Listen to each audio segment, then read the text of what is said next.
মির্জা ফখরুল ইসলাম আলমগীর বাংলাদেশের পরবর্তী রাষ্ট্রপতি হতে চলেছেন। 23তম রাষ্ট্রপতি হিসাবে তিনি শপথ নেবেন। যদিও লড়াই হবে 1991 সালের পর থেকে। জামাতে ইসলামী সহ 11টি জোটের পক্ষ থেকে অবসরপ্রাপ্ত কর্নেল আলী আহমেদকে প্রার্থী করা হয়েছে। তিনি লিবারেল ডেমোক্রেটিক পার্টির চেয়ারম্যান এবং সাবেক মন্ত্রী এবং বীর বিক্রম মুক্তিযোদ্ধা সম্মানে ভূষিত। যে জামাতের ভূমিকা মুক্তিযুদ্ধের সময় কি ছিল বাংলাদেশের মানুষ, ভারতের মানুষ, সারা বিশ্বের মানুষ জানে। জামাত মুক্তিযুদ্ধের বিরোধিতা করেছিল, আল বাদর আল শামসের পৃষ্ঠপোষকতা করেছিল এবং মুক্তিযুদ্ধে মানবতা বিরোধী অপরাধের জন্য জামাত ক্ষমা চায়নি এবং তারা বাংলাদেশের অস্তিত্বকে অস্বীকার করে, এখনো করে, মন থেকে, প্রকাশ্যে বলে না। কারণ তারা মনে করে বাংলাদেশের সৃষ্টি জিন্নাত জিজাতি তত্ত্বের মূলে কুঠারাঘাত। সেই জামাত একজন বীর বিক্রম মুক্তিযোদ্ধাকে মনোনয়ন দিল, তাৎপর্যপূর্ণ ব্যাপার। জামাত কি প্রায়শ্চিত্ত করতে চাইছে? জামাত কি বুঝতে পেরেছে মুক্তিযুদ্ধের চেতনাকে অস্বীকার করে বাংলাদেশের রাজনীতিতে বেশি দিন প্রাসঙ্গিক থাকা যাবে না এবং কোনোদিনই ক্ষমতার স্বাদ আস্বাদন করা যাবে না? বিলম্বিত বোধোদয় নাকি এর পিছনেও কোনো কুশলী পদক্ষেপ আছে?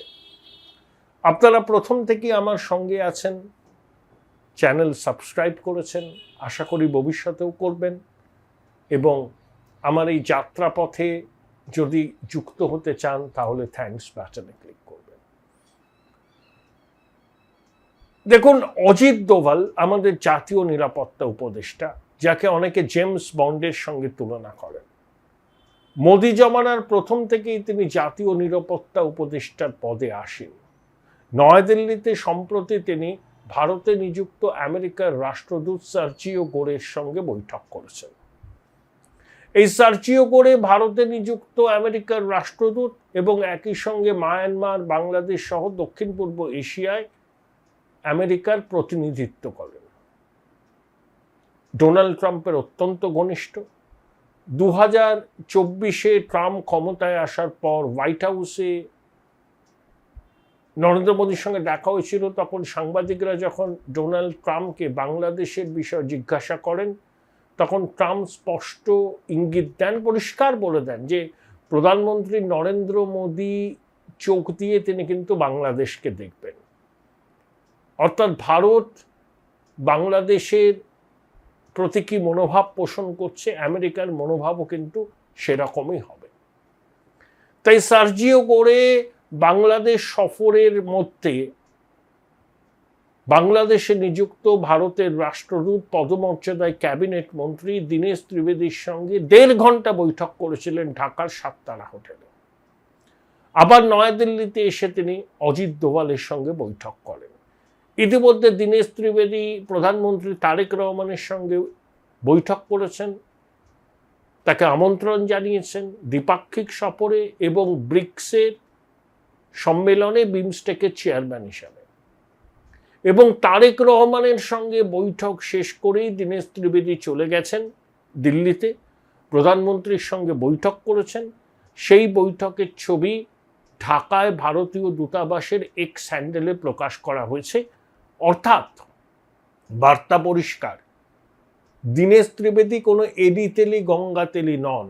তিনি প্রধানমন্ত্রী নরেন্দ্র মোদীর অত্যন্ত আস্থাভাজন, বিশ্বস্ত একজন মানুষ এবং ব্যক্তিগত বন্ধু।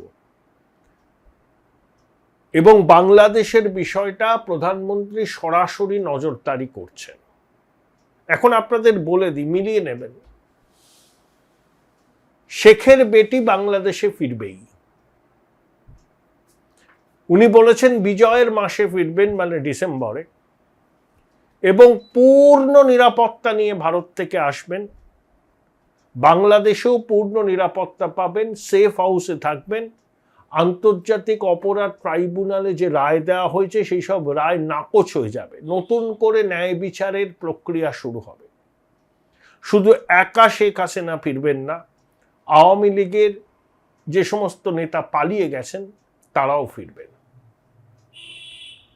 এবং ভারত চাইছে, আমেরিকা চাইছে ন্যায় বিচার পাক শেখের বেটি, এবং অন্তর্ভুক্তিমূলক রাজনীতি কায়েম থাকুক বাংলাদেশে। তখন মির্জা ফখরুল ইসলাম আলমগীর অত্যন্ত সজ্জন ব্যক্তি, সৎ মানুষ হিসাবে তার পরিচিতি আছে। তিনিও কিন্তু মুক্তিযুদ্ধে ছিলেন, কিন্তু খেতাবপ্রাপ্ত নন, আমাদের বিহারে প্রশিক্ষণ নিয়েছেন। সেই সময় তিনি বামপন্থী আন্দোলন করতেন, বামপন্থী ছাত্র সংগঠনের নেতা ছিলেন, পরে বিএনপিতে যোগ দেন। তারেক রহমান 17 বছর বাইরে ছিলেন। সেই সময় খালেদা জিয়ার কার্যত সব থেকে বেশি আস্থাভাজন কেউ যদি থাকেন তিনি হচ্ছেন মির্জা ফখরুল ইসলাম আলমগীর। হাসিনা জমানার 15 বছর আন্দোলন করেছেন, কারাবরণ করেছেন, কিন্তু সকলের সঙ্গে তার সুসম্পর্ক আছে। দেখুন, বাংলাদেশের সংখ্যালঘুরা, হিন্দু, খ্রিস্টান, বৌদ্ধ, তারা বাংলাদেশের জন্মলগ্ন থেকে আওয়ামী লীগের পক্ষে আছে। এই যে নির্বাচনে বলে আওয়ামী লীগ ছিল না, এই সংখ্যালঘুরা যাতে বিএনপিকে ভোট দেয় সেটা অনেকটা নিশ্চিত করেছেন ফখরুল ইসলাম আলমগীর। তিনি বাংলাদেশের 23তম রাষ্ট্রপতি হিসাবে শপথ নেবেন। औपचारिकताई बाकी है, কারণ বাংলাদেশের সংসদে 300 আসনের মধ্যে বিএনপি 2/3 মেজরিটি আছে। আমাদের চিন্তা ছিল সুদখোর ইউনূসকে না তারেক রহমান কথা দিয়েছেন তাকে রাষ্ট্রপতি করা হবে। যাক, তারেকের শুভবুদ্ধির উদয় হয়েছে। ইউনূসের মতো একজন লোভী সুদখোর বৃদ্ধ, অত্যন্ত লোভী, তাকে অন্তত বাংলাদেশের রাষ্ট্রপতি হিসাবে তারেক রহমান মনোনয়ন দেয়নি। দেখুন, আলংকারিক পদ হতে পারে, কিন্তু রাষ্ট্রপতি রাষ্ট্রপতি। শাহাবুদ্দিন যে মাঝপথে ছেড়ে দেবেন এটা অনেকেই আন্দাজ করতে পেরেছে। আর মির্জা ফখরুল ইসলাম আলমগীর যে শাহাবুদ্দিনের স্থলাভিষিক্ত হবেন, যারা বাংলাদেশের রাজনীতির খবর রাখেন তাদের অনেকের কাছেই এটা খবর ছিল, আনুষ্ঠানিকভাবে ঘোষণা হলো। এখন প্রশ্ন হলো, মির্জা ফখরুল ইসলাম আলমগীর বাংলাদেশের রাষ্ট্রপতি হলেন, হাসিনা দেশে ফিরলেন, ওই আন্তর্জাতিক অপরাধ ট্রাইব্যুনালের রায় নাকচ হয়ে যাবে, নতুন করে বিচার প্রক্রিয়া শুরু হবে। আন্তর্জাতিক সংবাদ মাধ্যম, ভারত সহ অন্য দেশগুলোর নজর থাকবে যাতে সুষ্ঠু বিচার প্রক্রিয়া হয়। শুধু শেখ হাসিনা নন, আওয়ামী লীগের শীর্ষ নেতৃত্ব যারা দেশ ছাড়তে বাধ্য হয়েছিলেন তারাও ফিরবেন। আমরা চাই অন্তর্ভুক্তিমূলক রাজনীতি, গণতান্ত্রিক ব্যবস্থা, মুক্তিযুদ্ধের চেতনা যেন বাংলাদেশে উজ্জ্বল থাকে। আমরা বাংলাদেশের সঙ্গে সম্পর্কের সোনালী অধ্যায় চাই।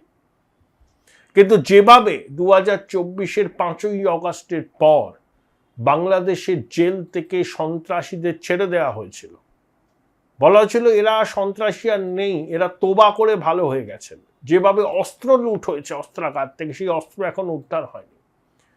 যেভাবে হিজবুত তাহরীর প্রকাশ্যে আস্ফালন করেছে, যেভাবে জসিমউদ্দিন রহমানের মতো কুখ্যাত জঙ্গি বাংলাদেশের মাটি থেকে ভারতকে রক্তাক্ত করার ডাক দিয়েছে, যেভাবে ইউনূসের সাঙ্গপাঙ্গরা, জঙ্গিদের ধর্মপিতা আসিফ নজরুল এবং নিজে ইউনূস যেভাবে পাকিস্তানের কোলে উঠে বসেছিলেন, এই সুযোগে পাকিস্তান এবং আইএসআই বাংলাদেশের শাখা প্রশাখা বিস্তার করেছে। এটা উপমহাদেশের নিরাপত্তা, আমাদের নিরাপত্তার পক্ষে খুব উদ্বেগের। তারেক রহমান যখন লন্ডনে ছিলেন তাকে স্যাটেলাইট ছবি তুলে দিয়েছিল ভারত। কথা ছিল নির্বাচনে ক্ষমতায় আসলে আপনি এই জঙ্গি ঘাঁটিগুলো ডিসম্যান্টেল করবেন, আওয়ামী লীগকে ফিরিয়ে আনবেন, কিন্তু তারেক রহমান আইন করে আওয়ামী লীগকে নিষিদ্ধ করেছেন। এখন ভারত বলছে এভাবে আর তো চুপ করে বসে থাকা যায় না।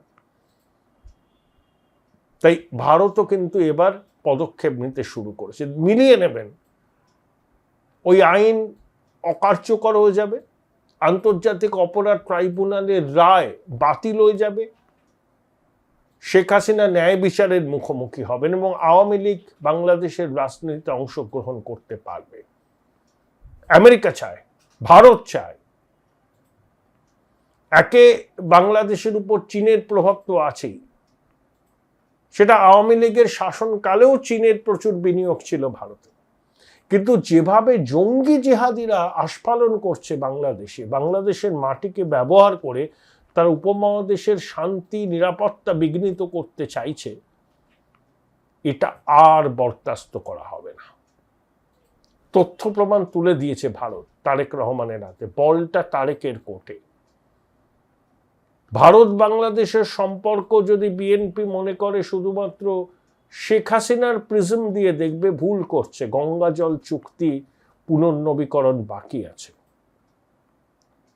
এই যে নজিরবিহীন বিদ্যুৎ সংকট বাংলাদেশে, ভারত অতিরিক্ত বিদ্যুৎ পাঠাচ্ছে, ডিজেল পাঠাচ্ছে।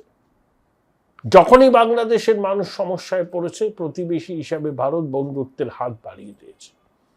কিন্তু আমরা শুধু পেয়েছি সন্ত্রাসবাদ, ভারত বিরোধী জিগির। কারণ অকারণে বাংলাদেশের পলিটিক্যাল ক্লাস ভারতকে আক্রমণ করেছে। ব্যতিক্রম আওয়ামী লীগ। বিএনপির সঙ্গে আমাদের সম্পর্কের আস্থার ঘাটতি আছে, কারণ বিএনপি জমানায় উত্তর পূর্বে জঙ্গিদের জন্য 10 কন্টেনার ভর্তি অস্ত্র চট্টগ্রামের কর্ণফুলীর বন্দরে নেমেছিল। তখন স্বরাষ্ট্র দপ্তরের রাষ্ট্রমন্ত্রী ছিলেন লুৎফুজ্জামান বাবর এবং জামাত বিএনপির জোট সরকারে বাংলাদেশের শিল্পমন্ত্রী ছিলেন জামাতের সাবেক আমির। আস্থার ঘাটতি আছে। কিন্তু সময় তো এক জায়গায় থেমে থাকে না, সময় তো খুব বলবান, সময়ও এগিয়ে যায়, পরিস্থিতির পরিবর্তন হয়েছে। বিএনপি যাই হোক মুক্তিযুদ্ধের পক্ষের শক্তি, জিয়াউর রহমান কোর কমান্ডার ছিলেন, বিএনপি দাবি করেন তিনিই স্বাধীনতার ঘোষক। কিন্তু তাও একটু আস্থার ঘাটতি আছে। আমরা বন্ধুত্বের হাত বাড়িয়ে দিয়েছি। তারেক রহমান আসলে রেড কার্পেট বিছিয়ে তাকে অভ্যর্থনা জানানো হবে। আসুন, সপরিবারে আসুন, আমাদের আতিথ্য নিন,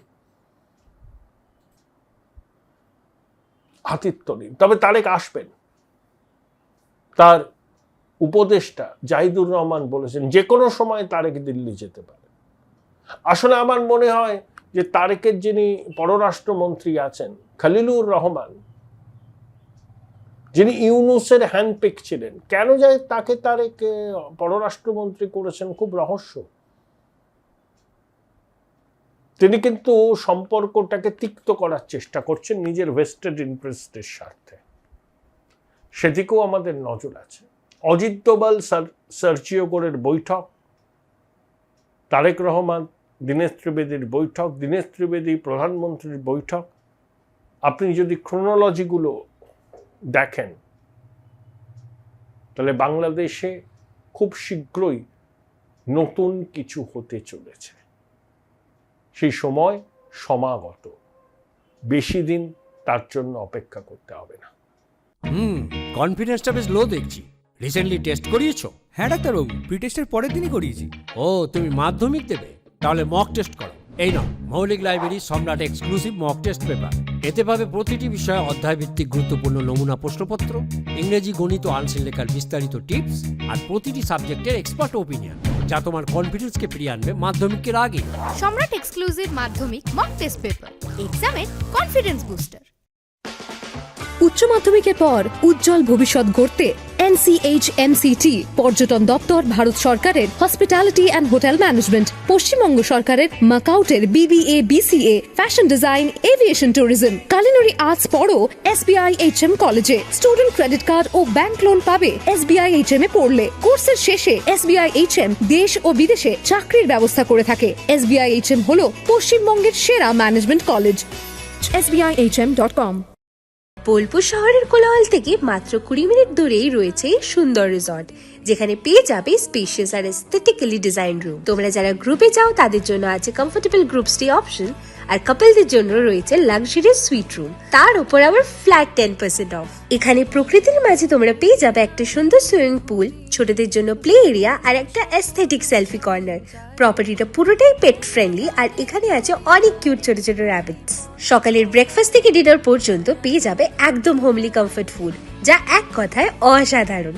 বেঙ্গলি কুইজাইনের সাথে সাথে পেয়ে যাবে চাইনিজ আর নর্থ ইন্ডিয়ান অপশন। বিকেলে বনফায়ারের আলো, বন্ধুদের সাথে আড্ডা আর খোলা আকাশের নিচে গ্রাম বাংলার হাওয়া, পুরোটাই এক অপরূপ অনুভব। তাহলে বলো তোমরা কবে প্ল্যান করছো এই পিসফুল এসকেপটা? And don't forget to follow Miss Cupcake for more such travel updates.